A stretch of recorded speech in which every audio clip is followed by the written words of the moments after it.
చూసినప్పుడు ఏంటి బయట లాంగ్వేజ్ అమ్మాయిని తీసుకున్నారు, కరెక్ట్గా యాప్ట్ ఉంటుందా అని ఒక ఫీలింగ్ కలిగింది. కానీ జస్ట్ ఇప్పుడు ట్రైలర్ చూసిన తర్వాత సో ఆరాధ్య చాలా బాగా చేశారు, న్యాచురల్గా అనిపిస్తుంది. అలా మీకు సినిమా మొత్తం ఫస్ట్ కాపీ ఆల్రెడీ చూసే ఉంటారు మీరు, తర్వాత ఫస్ట్ కలిగిన ఒపీనియన్ ఏంటి మీకు? నాకు ఇప్పుడు సినిమా అనేది బయట అంటే నార్మల్ పీపుల్ మొత్తం అయిపోయిన తర్వాత కంప్లీట్గా చూస్తారు. సో మేము రెస్ట్ టైంలో, షూట్ టైంలో, లేకపోతే ఎడిట్ టైంలో ఫస్ట్ నుంచి అంటే ఇప్పుడు సినిమా స్టార్ట్ అయ్యి కొన్ని నెలలు అయింది అనుకోండి, నాకు ఫస్ట్ టైం ఆరాధ్య మీద ఇంప్రెషన్ వచ్చేది ఇప్పుడు ఫస్ట్ టైం తన కెమెరా ముందు చూసినప్పుడు, లేకపోతే కెమెరా ముందు యాక్ట్ చేస్తున్నప్పుడు. అప్పుడు ఆ పొటెన్షియల్, ఆ కెపాసిటీ ఉంది అనుకున్నప్పుడు ఆటోమేటిక్గా మిగతాదంతా స్క్రీన్ ప్లే ఫంక్షన్.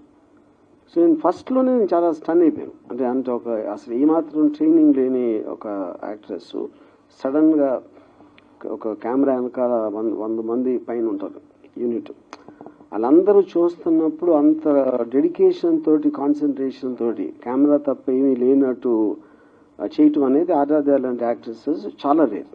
ఏ యానిమల్ కనిపించింది సార్ మీకు ఫైనల్ గా? ఆరాధ్యలో ఏ యానిమలా?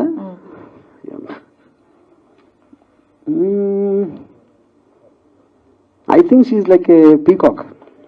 నైస్. అండ్ అలాగే ఇప్పుడు అన్స్టాపబుల్ లాంటి షోస్ కి వెళ్ళి మూవీ ప్రమోషన్స్ కూడా చేసుకోవడం జరుగుతుంది. ఇన్ ఫ్యూచర్ మీకు ఎలాంటి ఛాన్స్ ఉంటే ఆర్జీవి ఒకవేళ అన్స్టాపబుల్ కానీ, బిగ్ బాస్ లాంటి కానీ షోస్ కి వెళ్ళి ప్రమోట్ చేసుకోవాలి అని అంటే ఎస్ అంటారా మీరు? దానికి ఎగెయిన్స్ట్ కాదు అది, ఎందుకంటే ఎవెన్చువల్లీ ఏది చేసినా సరే ఎంతో కొంత అవేర్నెస్ పెంచడానికి ప్రమోషన్ అనే దాని మీనింగ్ అదే.